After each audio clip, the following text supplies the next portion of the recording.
My name is Madeline. Well, it is and it isn't.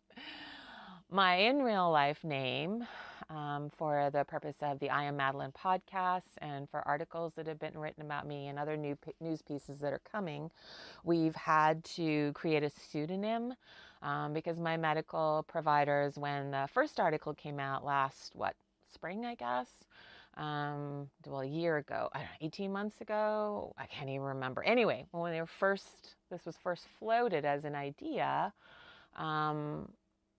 they were very clear that going public, the force of public pressure could kill me. And the only reason I did it at all, and I have done it and I continue to do it, is I don't want to die.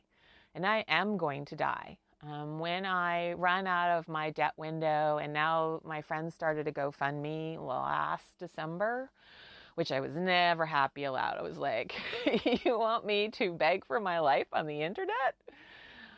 But yeah, they gently convinced me that we would like you not to be dead. So I was like, I would like to not be dead too.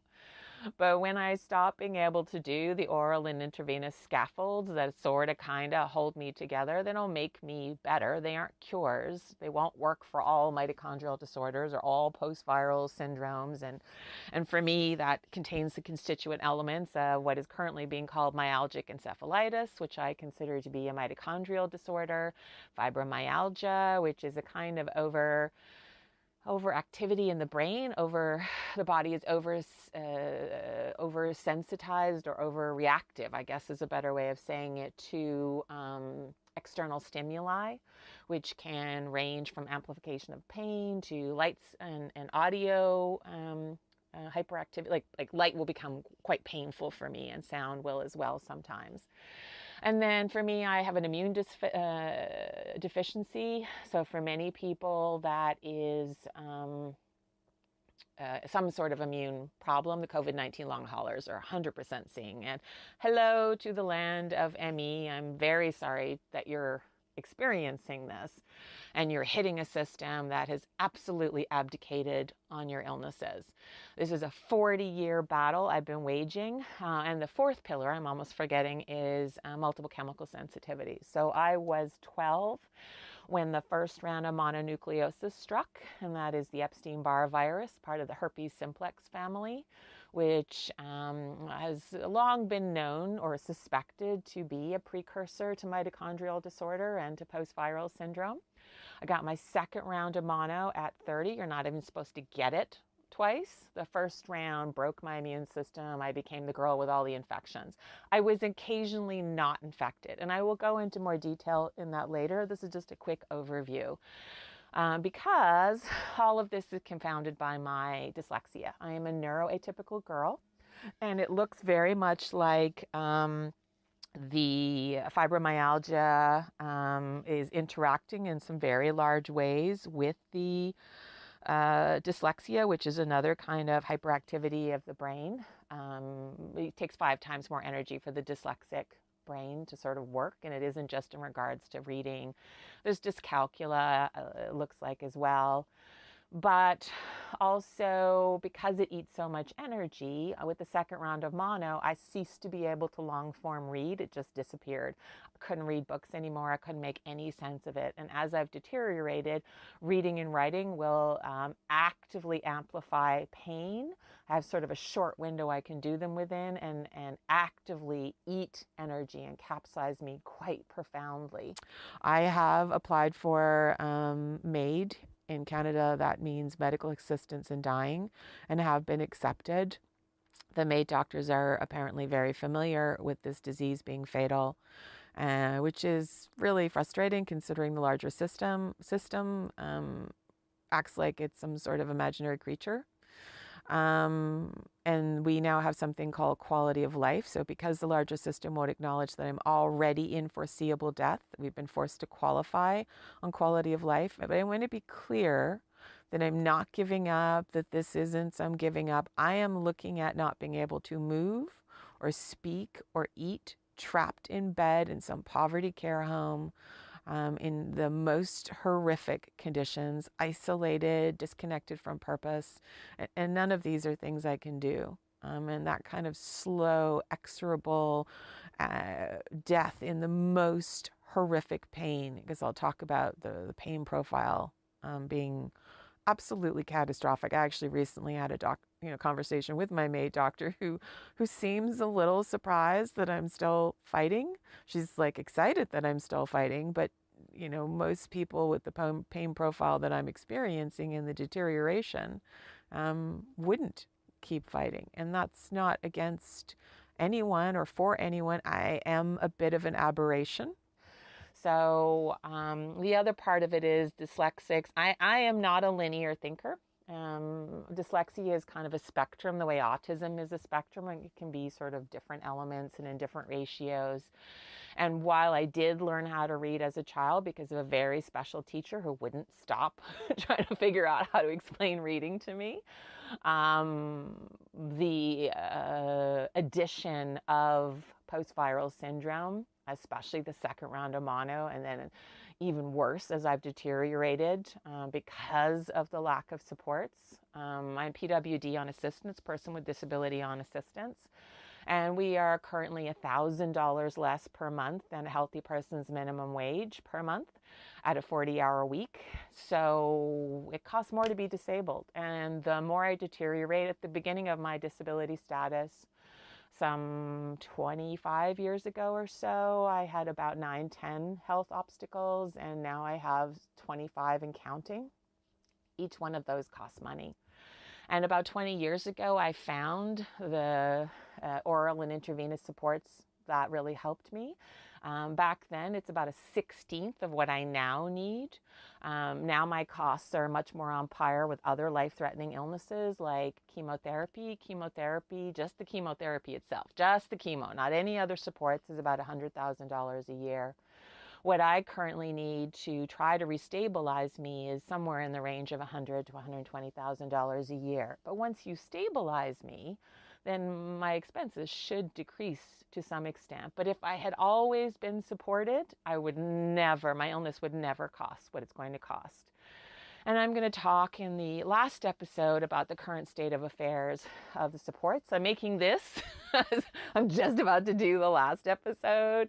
I've done them in mini segments. You'll find that my neuroatypicality is a kind of non-linear thinking. I had a friend say, I tell stories like writing on the inside of a ball. And that's very much. So I don't communicate in linear ways. I have to weave pieces together from that ball into something that a linear listener could understand. But it costs me a lot of energy to communicate with linear listeners. So I'm going to do the very best I can, but it's also under the pressure, under the gun of I am currently going to run out of money in early November. And the way the GoFundMe money has just been slow trickling in, there's a brutality to that. There is a measure of desperation that I feel. I feel like I somehow have to magically communicate like some sort of TED Talk as I'm falling apart. Like right now, I have done something I shouldn't do, which is I had coffee. And I had an intravenous support yesterday, and I took a whole bunch today so I could try to communicate, so I could try to like, ta-da, come out, and somehow magically people would be engaged. I wouldn't have to die in November of a manageable disease. We're not in the land of curative. We're in the manner of, I found scaffolding. I'm not even asking them to find that. Maybe they could do better. But I found scaffolding that very clearly helps. And there are other things like having housekeeping taken care of and meals pre-prepped and certain foods like that were told to me by a hospital, energy-saving elements that should be in place and are not. And this idea that when you give money to a person with a disability on assistance, it disappears into a hole in the ground is a big lie. And I'll talk about my community work later on. But I am a person, and not giving me the supports that I need isn't just a human rights catastrophe. It's not fiscally logical. It always costs more to allow people to deteriorate, unless it's okay to murder them, because that's kind of what this feels like. And so I feel like like I'm that frog, only in reverse. That frog from Looney Tunes, like, hello, my honey, hello, my baby, hello, my ragtime doll. But in that one, every time he brought someone to see the frog, it would just rip it. Like now I feel like I'm song and dancing to the public, and the minute they're not around, I'm just falling apart because I'm afraid if you really see how terrible things are, that you're like, oh, that's too difficult to look at, or oh, I don't want to know about that. But I'm a person. Anybody could be me. Anybody can get a bug and end up with post-viral syndrome. And we're doing a simulcast with the Millions Missing because of the 4 pillars, the ME, myalgic encephalitis, the mitochondrial disorder is the most abdicated on. And in the previous episodes of I Am Madeline, Ash really addresses where some of that bias looks like it came from. Great researching her and Kelvin did. But in the meantime, I just I just want to not die. I just want an adequate quality of life. I can make do with adequate. I've been sick since I was 12. My bar is pretty low at this point, but the horror that's coming for me and the lack of supports and this crazy idea that if we, we're going to tighten our purse strings. And I'm hearing stories about like neighbors being told that, oh, we're going to let you sit in your own waste for 16 hours because you're not able to get out of bed by yourself. And that's somehow okay. But if it was a child, you'd be arrested. Why is that okay to do that to a person with a disability? So I know what's coming for me, whether it's a care home or at-home care, is not going to be good. So I have started the MAID process, and I'm going to talk more about that later. Medical assistance in dying, because when I can't move and I can't speak and I can't eat and I'm trapped in bed, I can't do that. I can't. There are limits to what I'm going to put myself through. I have fought. I am a fighter. I am still fighting. I haven't given up. But as I've said in previous episodes of I Am Madeline, I'm in a burning building. Do I jump or do I burn? Because I don't get to live, and I don't see any firefighter coming for me.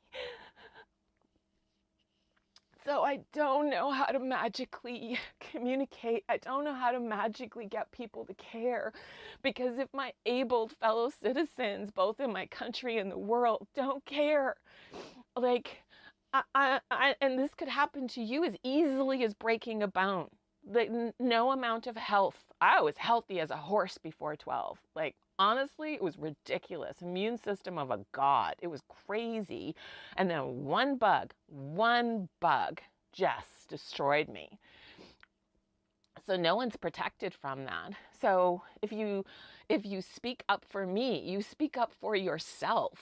One email, one tweet, one something. I mean, the reason we have $50,000 on the GoFundMe, obviously that's not even enough for a year. But when Liza first proposed it, I said, like, everybody's in, tight money during COVID. And she said, look, if 10,000 people give $5, that's $50,000. That's why that amount is there. But I really would like to know I have time. I have time for the bureaucracy to figure itself out, both the Social Development and Poverty Reduction and the Ministry of Health and the weird zone we exist in between those, which I guess I'll talk about in episode 7. But the other thing, too, is I keep misspeaking. I'm so tired. I'll think one thing and say another. I don't remember what I've said from episode to episode of the stuff that I've recorded so far. As the intro. So it's like, if you hear me say something and you're like, why is she saying that? I mean, at one point I say like, oh, you can only get 2 rounds of mono. And I meant to say you can only get 1. Like, that has happened again and again. And I've only caught so much.